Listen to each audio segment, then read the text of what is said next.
My name is Andrew Doyle. Join me every Sunday evening at 7 p.m. for Free Speech Nation. This is a show where we address current affairs and news stories of the week with the help of two wonderful comedian panellists. I brought in comics because I want to give it a lighter edge, and also they work for less. See you there.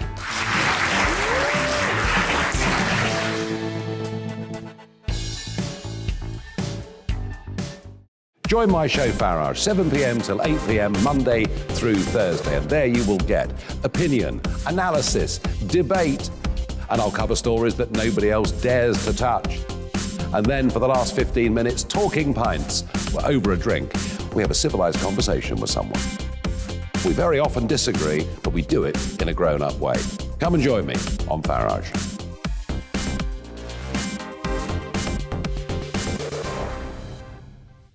I'm Colin Brazier.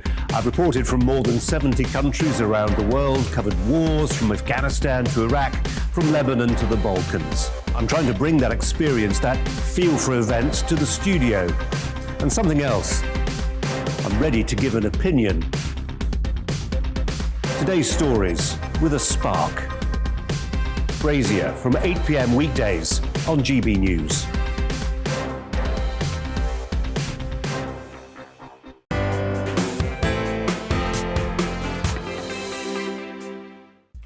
Very good afternoon. I'm Darren McCaffrey and you're watching GB News Live. Coming up in the next 20 minutes or so, Nicola Sturgeon has ruled out an early end to current COVID restrictions in Scotland, telling people to stay at home for Hogmanay. That's despite the number of people in Scotland in hospital remaining stable, though cases are soaring of hospitalisations in England. Latest figures released this afternoon show that they're up 48%, the highest since the 1st of March. We'll have all the latest on the COVID crisis after we get the very latest news at the top of the hour.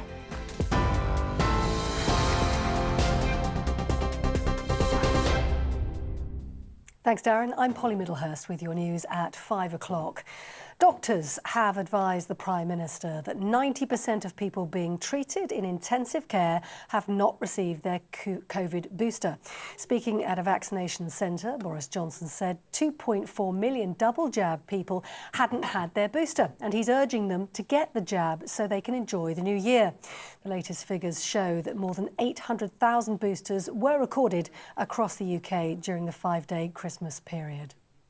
Meanwhile, some pharmacies are reporting a huge problem with shortages of lateral flow tests, saying there were requests every 5 minutes over the Christmas period. The Association of Independent Multiple Pharmacies is warning of patchy supplies following a change in self-isolation rules from 10 to 7 days if someone tests negative. The UK Health Security Agency says the delivery capacity for testing kits has now doubled to 900,000 a day since mid-December. And in Scotland, Nicola Sturgeon says she won't introduce further coronavirus restrictions because hospital cases have remained broadly stable.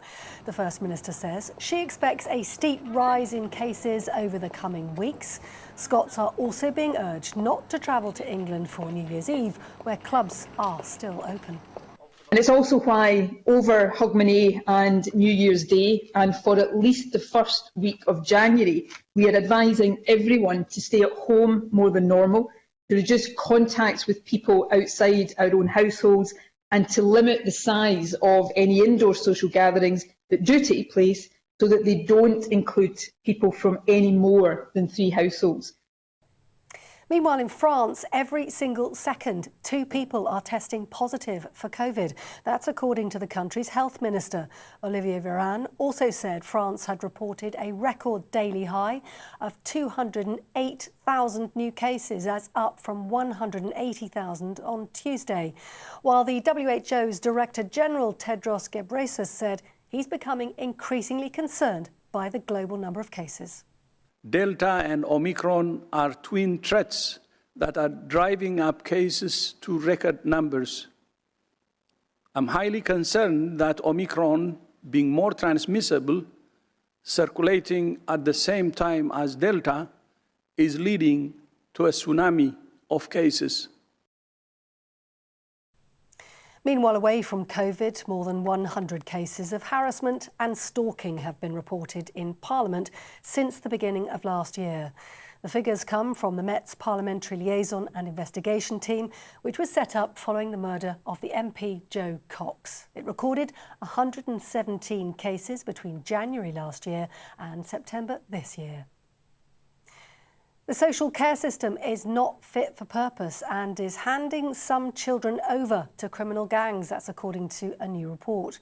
The Commission on Young Lives says many teenagers are moved away from where they live and sometimes end up in areas with high levels of crime.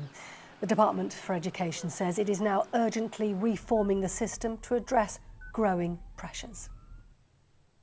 International news now, and Russia and Belarus plan to hold joint military drills next year as tensions rise in the region. President Vladimir Putin has met with the Belarusian leader Alexander Lukashenko in St. Petersburg. Ukraine says Russia may be preparing for an invasion, something Moscow has denied. The Russians are demanding that NATO promises not to admit Ukraine, which borders both Russia and Belarus. That's all from me for now. I'm back in an hour. See you then.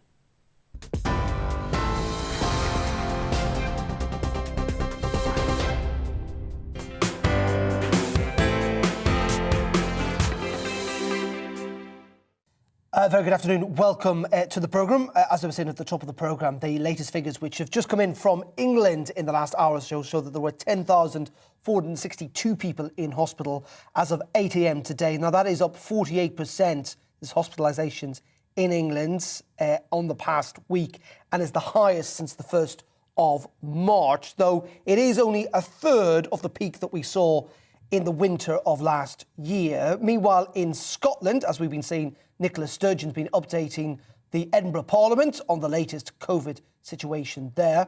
In spite of the fact that hospitalisations in Scotland, at least, are not rising dramatically, current restrictions on hospitality and events are expected to remain in place until the 17th of January at the earliest. And people are being urged to stay at home and not to celebrate Hogmanay in the way they usually would. Some 16,000 new cases were reported there today, with 80% of those the Omicron variant. Well, earlier, our Scotland reporter David Donaldson spoke to Colin Brazier here on GB News and outlined what the First Minister had to say. So the cases are slightly concerning, almost 16,000 cases. That's good. Obviously, a lot of people will be worried and concerned about that. The message regarding New Year, I don't think will come as a shock either, urging Scottish people to stay in Scotland and not go over the border and go to places like Berwick-upon-Tweed or Newcastle or perhaps further down Manchester and maybe Carlisle. So she's reiterated that message. Will people listen to the message? Well, I'm not so sure about that. I think some people will travel. For those people who say, actually, this is all about hospitalisations, that's the key metric in all this, they'll be looking at what she said there and wondering whether she ought to perhaps behave a bit more like Boris and a little like how she's behaved so far. Yeah, a lot of people will think that, and of course a lot of people up here are looking enviously down at England and saying, you know, why have we got restrictions in place when of course people down in England are allowed to enjoy their New Year and mix freely. A lot of people would be slightly frustrated and annoyed by that, and you can't blame them for thinking that way, but obviously there's restrictions in place in Wales and in Northern Ireland. Scotland have gone down this route. Obviously England have decided to do something else, but certainly people up here will feel a little bit aggrieved that their New Year plans have been put to one side because of the restrictions. And not just that, you look at the hospitality industry, restaurants, bars, etc. You know, this is a busy time for them. They make a lot of money out of this, and here they are having to obviously restrict things, and that's going to be extremely difficult. Obviously the Hogmanay parties across Scotland have been cancelled as well, so it's a really torrid time for the hospitality industry in the country. David Donaldson there in Scotland. Well, the Conservative MP Sir Roger Gale has claimed that he was told by the Health Secretary Sajid Javid that the UK is being affected by a global shortage of lateral flow tests. Pharmacists have warned that they're struggling to get a hold of enough rapid COVID tests following changes to self-isolation rules. Demand for lateral flow tests have increased after the time people with COVID had to spend in quarantine was cut from 10 to 7 days. The Association of Independent Multiple Pharmacies said staff and customers were concerned over the lack of supply. Meanwhile, the debate does go on as to whether the amount of time people spend in isolation in England could be cut even further to just 5 days. It's increasingly Looks like the pressure on the NHS is being caused as much by staff shortages as it is by the number of COVID patients in hospital. Former NHS nurse and barrister Rebecca Butler has told GB News that Boris Johnson is right to resist the call for further restrictions in England, despite the continued rise in cases. Not only patients that suffer, it's also, the mental health of people in the community. It's also the economy. And I think, in a way, Boris does seem to have taken a real political gamble here, but I can't believe for a minute that he's taken a gamble when the numbers and the data seem to suggest that there's going to be a major problem. And as I said, we have the epidemic in the under 40s at the moment. If it does, switch into the 60s and 70s, then we might have to bring in other non-pharmaceutical interventions to, suppress the spread. The current situation in hospital is brilliant, but if you have nurses off, you then have to shut beds. So those same cancer patients, where there is a crisis, absolutely for sure, they could suffer delays in treatment or having, their chemotherapy started or their radiotherapy started purely because staff are off sick. There you go, Rebecca Butler speaking a little earlier. Let's move away from coronavirus. And a new report claims that 16 and 17-year-olds in care are at risk of being drawn into crime due to a social care system that is unfit for purpose. The damning report by the Commission on Young Lives are demanding a total reform of the current system to better protect those vulnerable teenagers who make up a quarter of all children in care. Our West Midlands reporter Balvinda Sidhu has been speaking to the former Children's Commissioner for England and chair of this report, Anne Longford's. We've got is, in all kind of essence, an epidemic of teenagers that are coming to harm. They're being exploited, they're being targeted by gangs and those that wish to involve them in violence. And because of that, and because we aren't protecting them at the earlier stages, more and more teenagers have been coming into care. We've seen one of the biggest increase in teenagers coming into care that we've ever had. And almost a quarter of all children in care are now 16 and 17-year-olds. These teenagers coming in, they've often been living very vulnerable lives. They've been involved in violence. They've been targeted and exploited. They need a new kind of care. The system, some would argue, isn't really doing anything for those young children it's been built for. I mean, we've seen the recent murders of Arthur Labinger Hughes and Star Hobson, and it seems that the same statements keep being made over and over again, that lessons need to be learned. When are those lessons going to be learnt? Well, there is a review of children's social care going on at the moment, something that I pushed for some time. So there's an opportunity here to make improvements, and I really want teenagers to be high on that list. But there are some chronic themes going through the social care system at the moment. The lack of ability to identify early, the lack of data sharing, the lack of information, the lack of coordination with other agencies.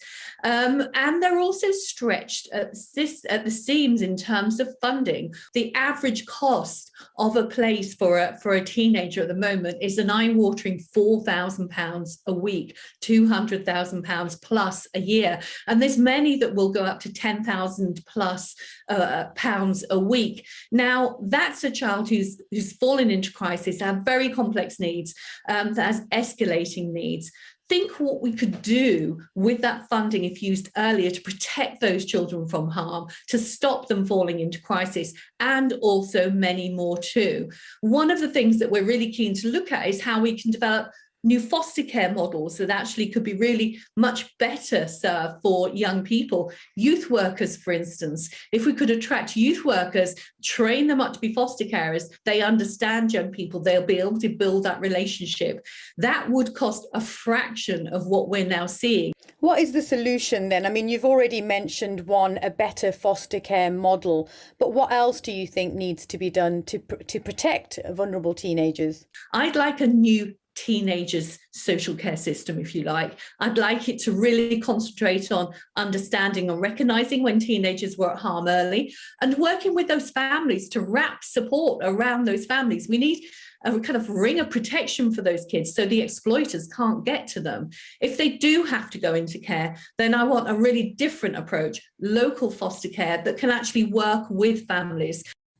There you go. That was the former Children's Commissioner for England and chair of that latest report, Anne Longfield, speaking a little earlier. Now, the Royal Mint has designed 2 new coins to commemorate the Queen's Platinum Jubilee celebrations next year. 2022 will mark Her Majesty's 70th year on the throne. The 2 coins are a 50p piece and a £5 crown, both featuring a portrait of the Queen designed by the artist Jodie Clark.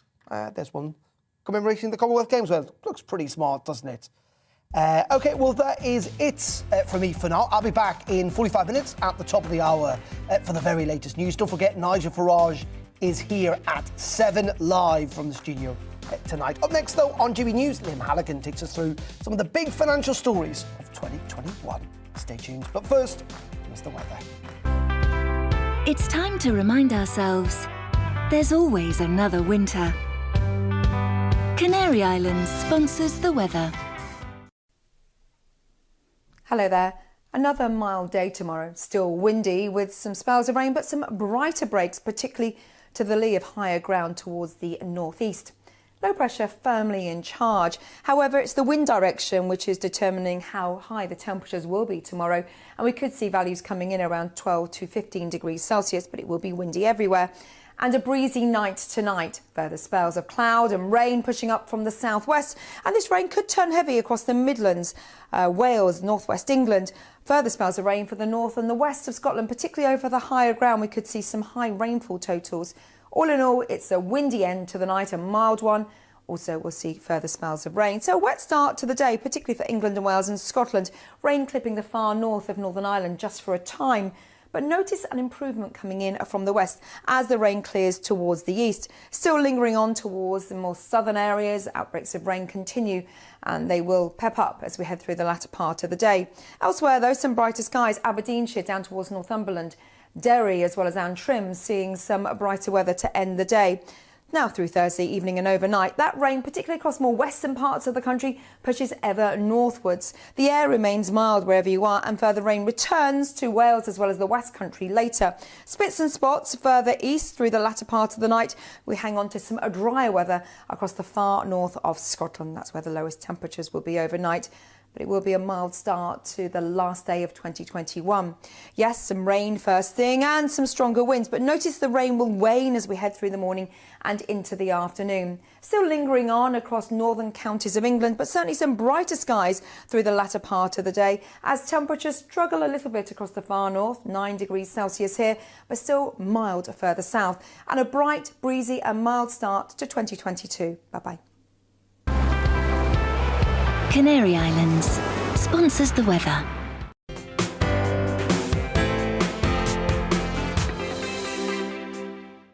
You're watching GB News Live.